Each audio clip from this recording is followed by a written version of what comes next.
मैं महाराज कुमार गुप्ता दक्ष स्टडी परिवार में आपको स्वागत करते हैं। बिहार स्टेट के जितने भी बच्चे तैयारी कर रहे हैं उनके लिए यह वीडियो अति महत्वपूर्ण होने वाला है। मित्रों, इसमें 20 एमसीक्यू प्रश्न हम लेकर के आए हैं, क्योंकि आज है शनिवार और सैटरडे को, प्रत्येक शनिवार और सैटरडे को हम एमसीक्यू टेस्ट लगाएंगे। उसमें आपको बताना है कि कितने आप आंसर सही हो रहे हैं। बाकी सभी दिन डीपली क्लास चलेंगे।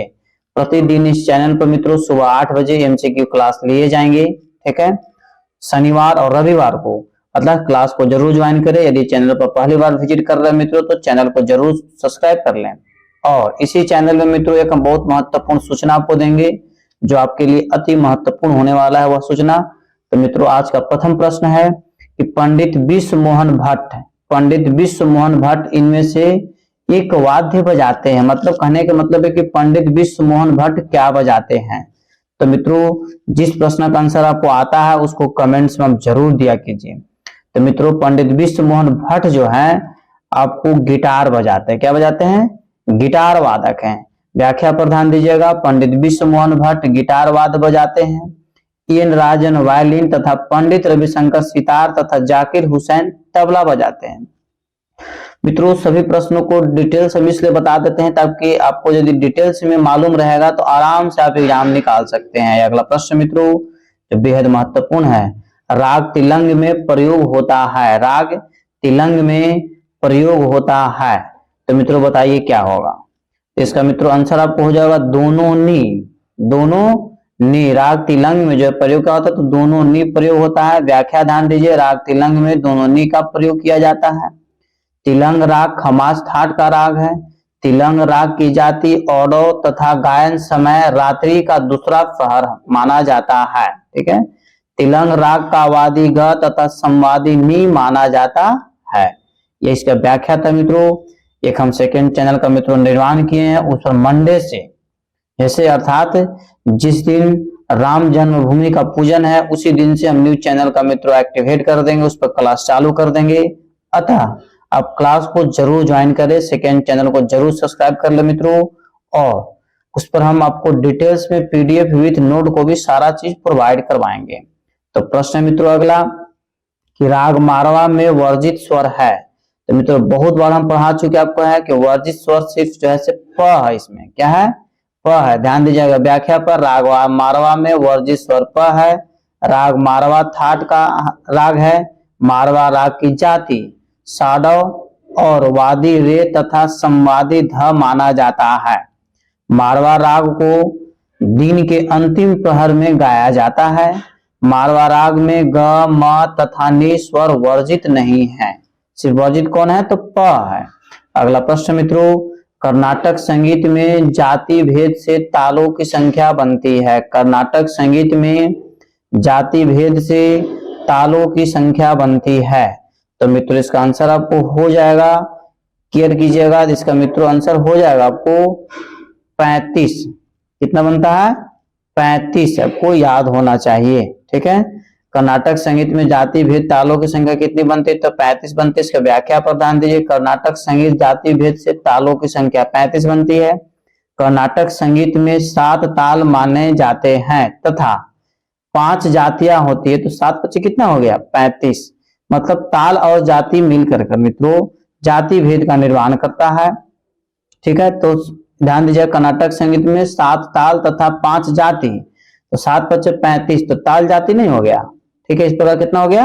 35। अगला प्रश्न मित्रों कि 7/4 से कौन सी लयकारी प्रदर्शित होती है। 7/4 से कौन सी लयकारी प्रदर्शित होती है? तो मित्रों इसका आंसर आपको हो जाएगा 7/4 से वियाड़। ठीक है, वियाड़ लयकारी प्रदर्शित होती है। वियाड़ लय की 3/2 लयकारी को 2.25 गुण की लयकारी कहते हैं। ठीक है मित्रों, इसको भाग दीजिए तो हो जाएगा।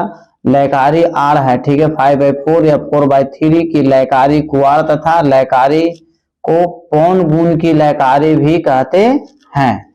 अगला प्रश्न मित्रों, तानसेन के गुरु कौन थे? बताइए फट से आंसर आप। एमसीक्यू टेस्ट हम इसलिए लगाते हैं ताकि फटाफट आप आंसर दे सकें।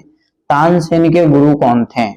तो मित्रों जो तानसेन के गुरु थे वो स्वामी हरिदास साहब थे। कौन थे? स्वामी हरिदास साहब। तानसेन के गुरु कौन थे? स्वामी हरिदास साहब थे।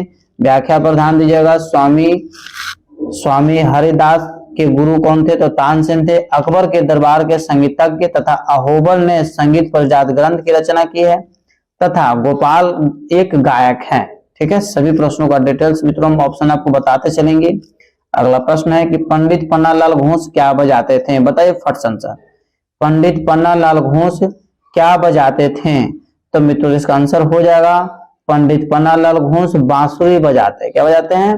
बांसुरी वादक है। पंडित पन्नालाल घोष क्या बजाते हैं मित्रों? तो बांसुरी वादक हैं। पंडित पन्नालाल घोष बांसुरी वाद्य बजाते हैं। बांसुरी एक सुशील वाद्य है। बांसुरी क्या है? सुशील वाद्य है। पंडित रविशंकर सितार वादक तथा अमजद अली खां सरोद वादक तथा असद अली खां वीणा वादक है। ठीक है मित्रों, इस प्रकार डिटेल्स आपका इस प्रश्न का था। अगला प्रश्न है कि निम्नलिखित में से कौन सी ताल 16 मात्राओं की ताल नहीं है? निम्नलिखित में से कौन सी ताल 16 मात्राओं की ताल नहीं है? तो मित्रों आपको बताते चलें कि 16 मात्राओं की ताल इसमें से कौन नहीं है? तो बसंत ताल आपको 9 मात्रा की होती है। बसंत ताल कौन मात्रा की होती है? 9 मात्रा का। इस प्रकार मित्रों आंसर क्या हो जाएगा? डी। व्याख्या पर ध्यान दीजिए, बसंत ताल 9 मात्रा की ताल है, जबकि जत ताल 3 ताल तथा टप्पा ताल 16 मात्रा की ताल है। अगला प्रश्न मित्रों कि राग पूर्वी का गायन वादन समय है, मतलब राग पूर्वी कब गाया जाता है? बताइए फट से कमेंट में आंसर। राग पूर्वी जो है सो कब गाया जाता है? तो मित्रों इसका आंसर आपको हो जाएगा, बताइए इसका आंसर मित्रों हो जाएगा शामकालीन। राग पूर्वी कब गाया जाता है? शामकालीन। ध्यान दीजिए व्याख्या पर, राग पूर्वी का गायन वादन समय सायंकालीन। संधि प्रकाश है। पूर्वी राग पूर्वी थाट का राग है। पूर्वी राग की जाति संपूर्ण मानी जाती है। पूर्वी राग का वादी स्वर ग तथा संवादी स्वर नी मानी जाती है। ये इसका व्याख्या था मित्रों। अगले प्रश्न पर क्लियर कीजिए कि उस्ताद अली अकबर खां का संबंध किस वाद्य से? थोड़ा देर पहले हम किसी क्वेश्चन में आपको डिस्क्रिप्शन में बता चुके थे। उस्ताद अली अकबर खां का संबंध किस वाद्य यंत्र से है? तो मित्रों बताइए इसका आंसर क्या होगा? तो मित्रों उस्ताद अली अकबर खां जो है सरोद बजाते हैं। क्या बजाते हैं? सरोद वादक है। फटाफट आप कमेंट्स में आंसर जरूर दिया कीजिए। यदि आप चैनल पर पहली बार मित्रों विजिट कर रहे हैं तो चैनल को तुरंत सब्सक्राइब कर लीजिए, और एक सेकेंड चैनल दक्ष म्यूजिक क्लासेस का मित्रों लिंक हम इसी वीडियो के डिस्क्रिप्शन में डाल दें, फट से क्लास को ज्वाइन करें। ठीक है, अगला प्रश्न मित्रों कि पंडित विष्णु दिगंबर पलुस्कर के गुरु कौन है? बहुत बार यह प्रश्न एग्जाम में पूछा जा चुका है कि पंडित विष्णु दिगंबर पलुस्कर के गुरु कौन थे? तो मित्रों इसका आंसर हो जाएगा बाल कृष्ण बुआ इचलंकर जी। बाल कृष्ण बुआ इचलंकर जी। प्रश्न मित्रों कि पंडित विष्णु दिगंबर पलुस्कर के गुरु बाल कृष्ण बुआ इचलंकर जी हैं। पलुस्कर जी ने कर्नाटक स्वर लिपि की स्थापना की है। अगला प्रश्न मित्रों कि राग अंडाना का समप्राकृतिक राग है। राग अंडाना का समप्राकृतिक राग है। तो मित्रों बताइए इसका आंसर क्या होगा? राग अंडाना का समप्राकृतिक राग जो है मित्रों आपको हो जाएगा इसका आंसर दरबारी। क्या हो जाएगा? दरबारी। ठीक है, इसके व्याख्या पर ध्यान दीजिए। राग अंडाना का समप्राकृतिक राग दरबारी राग है। अंडाना और दरबारी राग असावरी थाट का राग है। मित्रों एक सूचना आपको दे रहे हैं कि रविवार से यानी कि कल से बाल विकास का क्लास भी स्टार्ट कर दिया जाएगा। ठीक है, आप क्लास को जरूर ज्वाइन किया कीजिए। ठीक है, 8 बजे प्रतिदिन शाम को, रात्रि में 8 बजे बाल विकास का भी मित्रों बैच जो है स्टार्ट कर दिया जाएगा ऑनलाइन, इसलिए क्लास को जरूर 8 बजे ज्वाइन करें। और जितने भी बच्चे स्टेट की तैयारी कर रहे हैं उनके लिए पेडोलॉजी का क्लास अति महत्वपूर्ण जो है से आपको बताया जाएगा, अतः क्लास को लगातार आपको ज्वाइन कर लेना है। प्रश्न मित्रों कि संगीत परिजात के लेखक कौन है? संगीत परिजात के लेखक कौन है? तो मित्रों इसका आंसर हो जाएगा अहोबल साहब। संगीत परिजात के लेखक कौन है? अहोबल साहब है। हम व्याख्या पर ध्यान देंगे। संगीत परिजात के लेखक अहोबल साहब माने जाते हैं। जयदेव ने गीत गोविंद की रचना की। ठीक है, और लोचन साहब ने राग तरंगिणी की, और भरत जी ने नाट्य शास्त्र की रचना की है। अगला प्रश्न मित्रों कि चतुर्दंड प्रकाशिका के लेखक कौन है, चतुर्दंड प्रकाशिका के लेखक कौन है। तो मित्रों इसका आंसर आपको हो जाएगा पंडित वेंकटमुखी। कौन हो जाएगा, पंडित वेंकटमुखी। चतुर्दंड प्रकाशिका के लेखक कौन है, तो पंडित वेंकटमुखी। अगला प्रश्न मित्रों, रामत्य ने लिखा है, मतलब रामत्य साहब ने इनमें से कौन सी किताब को लिखा है। तो मित्रों आप कमेंट से फटाफट आंसर दिया कीजिए और सेकंड चैनल को जरूर ज्वाइन कर लीजिए।